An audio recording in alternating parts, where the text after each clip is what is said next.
झारखंड में भले ही दलीय आधार पर पंचायत चुनाव नहीं हो रहे हैं, लेकिन राजनीतिक पार्टियां अपने समर्थकों को जिताने के लिए अप्रत्यक्ष रूप से रणनीति बना रही है।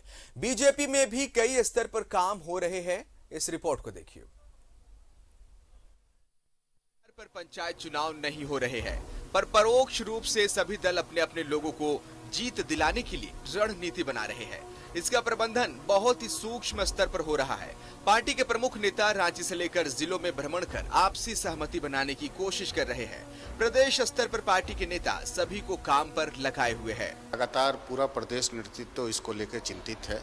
माननीय अध्यक्ष जी बार बार इसकी मॉनिटरिंग कर रहे हैं, संगठन महामंत्री जी मॉनिटरिंग कर रहे हैं, और जो गांव की सरकार की आप बात कर रहे हैं, हम उसमें पूरी तरह से लगे हुए हैं, सक्रिय हैं कि किस तरह से ज़्यादा पार्टी के समर्थित उम्मीदवार वहां से जीत कर आएं, और उसके लिए लगातार हम लोग काम भी कर रहे हैं। एक ही पद पर बीजेपी के कार्यकर्ता आमने सामने नहीं हो, जीत दर्ज करने की संभावना वाले प्रत्याशी को सहमति से समर्थन देना है। त्रिस्तरीय चुनाव में सबसे अधिक फोकस मुखिया और जिला परिषद अध्यक्ष पर, मंडल स्तर पर कार्यकर्ताओं में बैठक कराकर अधिक से अधिक वोट पाने का प्रयास। कहीं विवाद पनप रहा हो तो वहां पर प्रमुख नेता पहल करेंगे। अगर कोई कार्यकर्ता अनुशासनहीनता का परिचय देता है तो कार्रवाई भी की जा सकती है। स्टेट लेवल पर मॉनिटरिंग करने का काम प्रमुख नेता करेंगे। वैसे तो चुनाव राजनीतिक बैनर के तले नहीं हो रहे हैं, फिर भी सक्रियता पूरी है। बीजेपी समर्थक प्रत्याशी को हर तरह की मदद मिले, इसके लिए पार्टी पर्दे के पीछे से खड़ी है। प्रदेश अध्यक्ष, संगठन महामंत्री सभी जगह पर नजर रखे हुए हैं। आपसी सहमति बनाकर अधिक से अधिक सीटें जीतने का प्रयास है।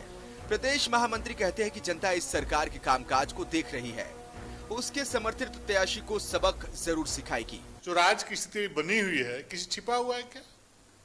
राज कोई देखने वाला है क्या? जैसे ऊपर में पत्थर उछालते हैं तो लोग किधर गिरेगा पता नहीं चलेगा, उसी स्थिति झारखंड राज्य का हो गया है। कोई सुनने वाला है क्या?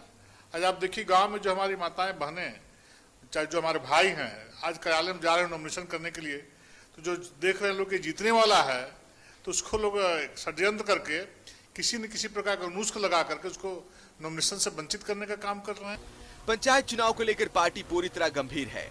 हर स्तर पर इसके लिए टीम काम कर रही है। बीजेपी को लगता है कि सरकार के कामकाज का मूल्यांकन कर जनता उसके समर्थित प्रत्याशी को वोट देगी। न्यूज़ 11 भारत के लिए कैमरा पर्सन कुणाल के साथ राजेश कुमार की रिपोर्ट। इधर राजधानी रांची के साथ राज्य भर में त्रिस्तरीय पंचायत चुनाव हो रहे हैं, तो पहले चरण के चुनाव की नामांकन प्रक्रिया पूरी हो चुकी है। प्रत्याशियों के बीच सिंबल का भी वितरण कर दिया गया है। 14 मई को मतदान होगा। इस बार के चुनाव की एक खास बात यह है कि 648 वार्ड सदस्यों के चुनाव में 425 प्रत्याशी जो है वो निर्विरोध चुन लिए जा चुके हैं। रिपोर्ट देखिए। 14 मई को पंचायत चुनाव के लिए मतदान किया जाना है। मतदान की सारी तैयारियां पूरी हो गई हैं और ये चुनाव कई मायनों में खास है। रांची में कुल 57 पंचायतों में चुनाव हो रहे हैं। चुनावी मैदान में वार्ड सदस्य के कुल 648 प्रत्याशी हैं। 425 वार्ड सदस्य निर्विरोध चुन लिए गए हैं। 194 पर मतदान होगा। 194 में से 102 सीट महिलाओं के लिए आरक्षित है। देखिए, अभी पंचायत चुनाव का तो अभी मतलब बहुत जोर शोर से हंगामा सब साइड सुनाई दे रहा है।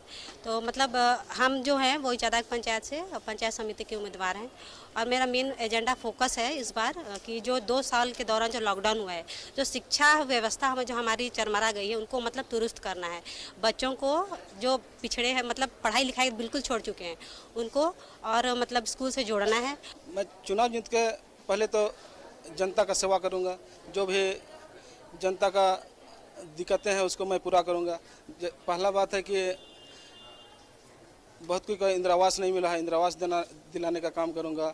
जिसका पेंशन नहीं, पेंशन दिलाने का काम करूंगा। जो बच्चा लोग भटक गए हैं उसको स्कूल में जोड़ने का काम करूंगा, और बच्चे सब खेल कूद में हैं वो सब के आगे बढ़ाने का मैं काम करूंगा। इस चुनाव में पंचायत समिति सदस्यों के 65 पदों के लिए चुनाव होने हैं। पंचायत सदस्यों के चयन में भी इस चुनाव में कुछ नए अध्याय जुड़ रहे हैं।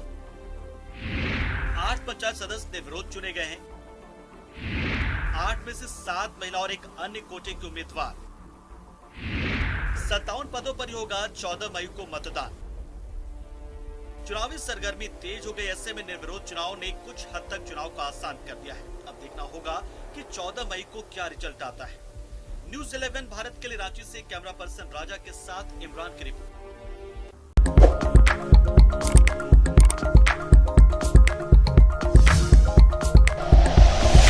Like and share videos, subscribe करें हमारा चैनल और प्रेस करें बेल आइकॉन। न्यूज़ 11 भारत, सच है तो दिखेगा।